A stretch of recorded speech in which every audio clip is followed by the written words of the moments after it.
Bonjour à tous, nous sommes aujourd'hui le 13 Tevet et donc nous allons continuer toujours dans notre étude du Tanya. Nous sommes au chapitre 9, juste une petite revision de ce qu'on a vu hier.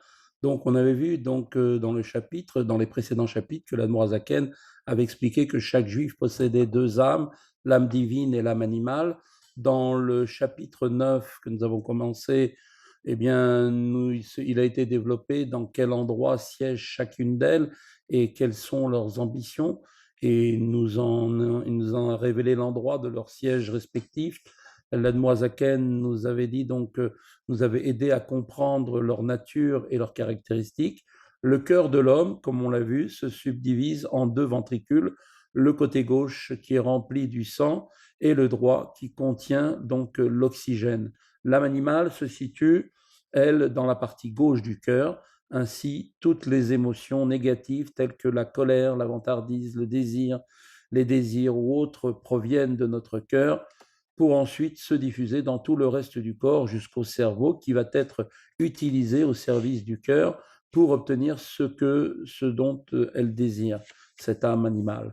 Quant à l'âme divine, elle réside essentiellement dans le cerveau de l'homme, puis à partir de là, donc, elle va s'étendre dans le reste du corps, et donc l'âme divine a aussi une place dans le cœur. C'est la raison pour laquelle l'âme divine peut subjuguer ce cœur, mais elle se trouve par contre, elle, du côté droit. C'est ainsi que lorsque l'homme utilise ses facultés intellectuelles afin de méditer sur la grandeur de Dieu, il pourra donc faire naître en son sein, et donc son cœur plus particulièrement, des sentiments d'amour pour Dieu, d'émerveillement et de tout autre sentiment sacré. Donc nous commençons le texte de la leçon d'aujourd'hui. Cependant, il est dit, donc cela est rapporté dans la Genèse, c'est marqué quand les deux enfants de Rivka étaient dans le ventre, qu'une nation prévaut sur l'autre. Donc elle sentait qu'il y avait, il y avait un mouvement qui était assez violent dans son ventre, et elle était allée consulter à ce sujet. Et donc, on lui avait dit qu'elle allait avoir deux enfants, donc Yaakov et Esav. Ce verset fait référence à Yaakov et Esav. Donc, dans un sens spirituel, Jacob et Esav donc, symbolisent l'âme divine et l'âme animale qui luttent continuellement l'une contre l'autre. כי הגוף נקרא עיר קטנה, כמו ששני מלכים נלחמים על עיר אחת, שכל אחד רוצה לכבשה ולמלוך עליה, car le corps est appelé, donc, comme cela est rapporté dans l'Ecclésiaste, une petite cité.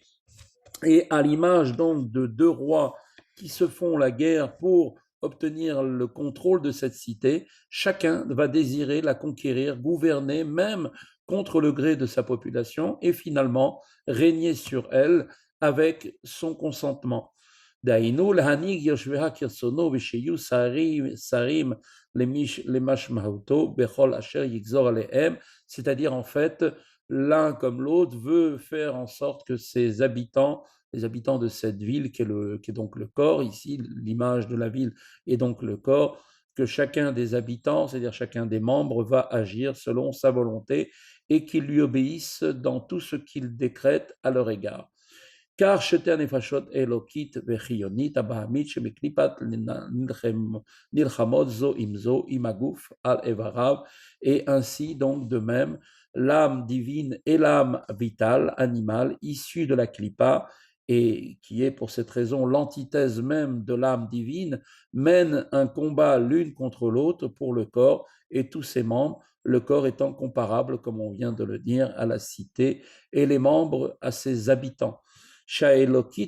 שהאלוקית חפצה ורצונה שתהא היא לבדה המושלת עליו ומנהיגתו, car le désir et la volonté de l'âme divine sont de gouverner exclusivement le corps et de le régir.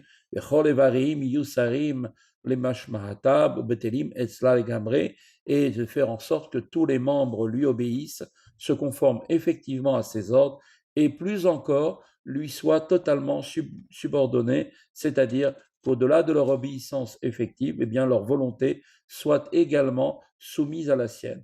Ou Merkava Aléa, mais l'âme divine ne s'en tient pas là, elle désire en plus qu'il soit comme un char, véritablement un char pour elle. En d'autres termes, l'âme divine ne désire pas simplement que les membres soumettent leur volonté à la sienne, ce qui sous-entendrait qu'ils ont une volonté propre, mais elle veut beaucoup plus que ça.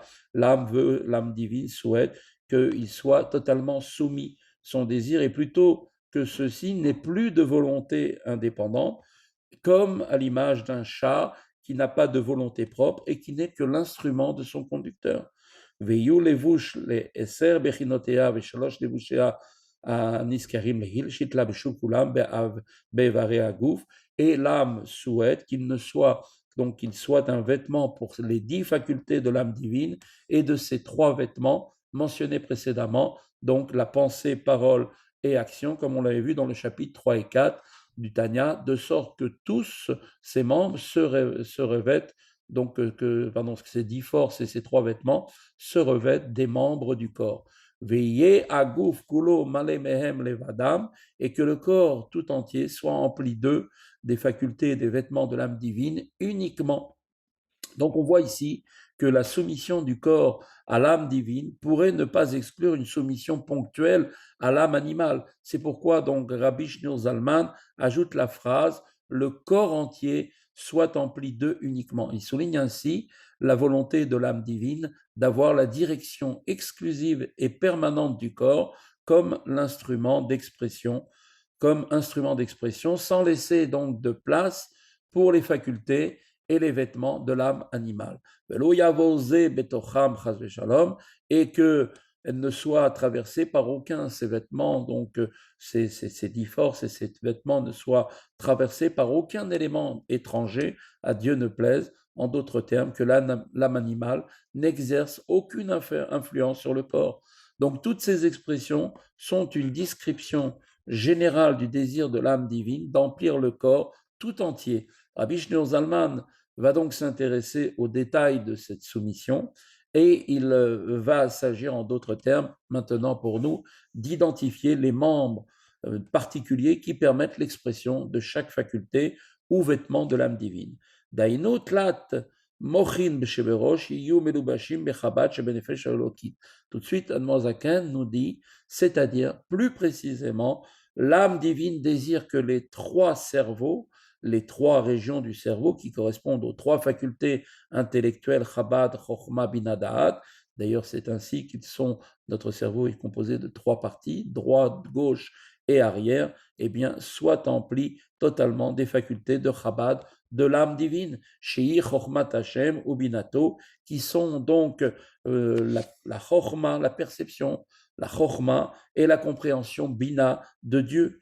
להתבונן בגדולתו אשר עד אין חקר ואין סוף, en méditant donc, en utilisant ces cerveaux pour la méditation sur sa grandeur à Dieu impénétrable et infini, ou léolid mehem al yede adaat ayira bemochu pachad Hashem belibo, et que soit ensuite engendré grâce à cela, à partir d'elle, de Chochma et Bina, par l'intervention de la faculté de Da'at, c'est-à-dire en s'immergeant dans la pensée sur la grandeur de Dieu, avec la profondeur propre à Da'at, pour dépasser le stade de la compréhension et ressentir cela véritablement donc en nous intérieurement, et donc que cette idée comprise puisse traduire cela concrètement dans la crainte de Dieu, dans notre cerveau, et la peur de Dieu en notre cœur, donc au sujet de la différence entre la crainte et la peur et de leur rapport respectif, comme on avait vu, donc une dimension intérieure, le cerveau, et la dimension extérieure, qui est donc le ressenti donc dans le cœur. Ve'avat Hashem ke'esh boeret belibo kirashpe esh, ainsi donc va naître qu'un amour qui va naître pour Dieu, brûlant comme un feu en son cœur, semblable à des flammes ardentes. Liot nirsefa vegam kalta nafsho bechashika vechafitza lidbeka bo benso baruchu bechol lev nefesh meod, et de sorte que son âme aspire et défaille avec une passion et un profond désir de s'attacher à l'Ensof infini, béni soit-il, c'est-à-dire à Dieu lui-même, selon les termes du verset, comme c'est rapporté dans le Deutéronome. Tu aimeras l'Éternel, ton Dieu, de tout ton cœur, de toute ton âme et de tout ton pouvoir. Donc, Bechol levavcha, bechol nafshecha, bechol meodecha, de tout ton cœur signifie que le cœur est empli d'amour pour Dieu. De toute ton âme implique que l'amour se répand au-delà du cœur pour imprégner donc tous les membres du corps. Par exemple, le pied même marche avec zèle maintenant pour accomplir une mitzvah. De tout ton pouvoir signifie que l'amour pour Dieu est tel que l'on est disposé à faire preuve, même s'il le faut, de Messirut Nefesh, c'est-à-dire du sacrifice de soi total, dénué de toute fin personnelle. Mais Humka Delibash Bechlal Ahimini, cet amour s'éveillera alors des profondeurs du cœur, du côté droit, le siège des facultés émotionnelles de l'âme divine. Et que l'intérieur du cœur sera donc, si on peut dire, pavé d'amour, donc comme cela est marqué dans le Shir HaShirim, mais en outre, l'amour ne sera pas simplement à la surface du cœur, le cœur sera également lui-même plein de cet amour qui l'emplira dans sa totalité et il sera donc de surcroît cet amour débordant, c'est-à-dire que l'amour maintenant atteindra donc par débordement également la partie gauche du cœur et les facultés émotionnelles de l'âme animale qui résident dans les termes, donc comme on peut le voir maintenant dans les termes qu'emploie l'Admorazaken, עד שתתפשט גם לכלל השמאלי, להתקפיה, לסטרא אחרא, Yesod Amaim Araim Sheba, et cet amour donc de l'âme divine se trouvant du côté droit va donc déborder et se répandre ainsi dans le côté gauche du cœur pour faire en sorte de faire plier la Sitra Achara, notamment l'élément des mauvaises eaux qui est en elle, donc qui est en l'âme animale. Shei Atahava Shemeklipat Noga, c'est-à-dire elle va donc complètement faire plier l'appétit des plaisirs qui émanent de la Klipat Noga, comme nous avons expliqué dans le premier chapitre du Tanya, l'élément d'eau de l'âme animale éveille en nous l'appétit pour les plaisirs matériels dérivés de la Klipat Noga. Or, cet appétit de l'âme animale est l'équivalent du sentiment d'amour de l'âme divine pour Dieu. Ainsi, face à face, Dieu les a fait.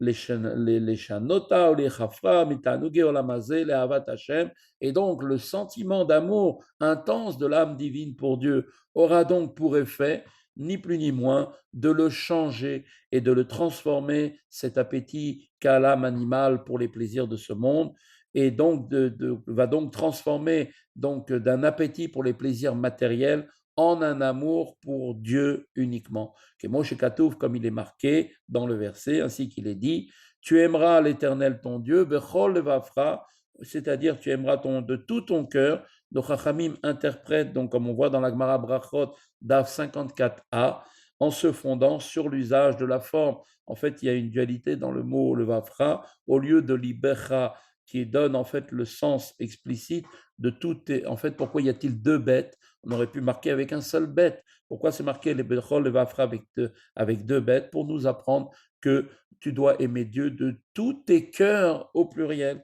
Avec tes deux penchants, tu dois aimer Dieu avec le bon et le mauvais. Le mauvais penchant, c'est-à-dire l'instinct de désir de l'âme animale, peut donc lui aussi parvenir à l'amour du divin de telle sorte que le projet à son et tel sera donc le projet, si on peut dire, à son égard de l'âme divine, donc de subjuguer le désir de l'âme animale pour le transformer en un désir pour Dieu. Rabbi Shneur Zalman va maintenant décrire la qualité particulière de l'amour qui va pouvoir conduire à un pareil accomplissement. Et nous dit, Va'inu shiyale v'yavo v'ygia le madriga ava rabba v'chiba yitira mi madriga ta'ava aza kirash pe'esh. Une telle métamorphose du désir de l'âme animale signifie que l'on s'élève pour atteindre le niveau d'Ahava Rabba, l'immense amour, un amour qui dépasse même le niveau de l'amour ardent évoqué précédemment. Voilà, c'est ici que se termine le cours d'aujourd'hui. Je souhaite à tous un bon Shabbat et à bientôt.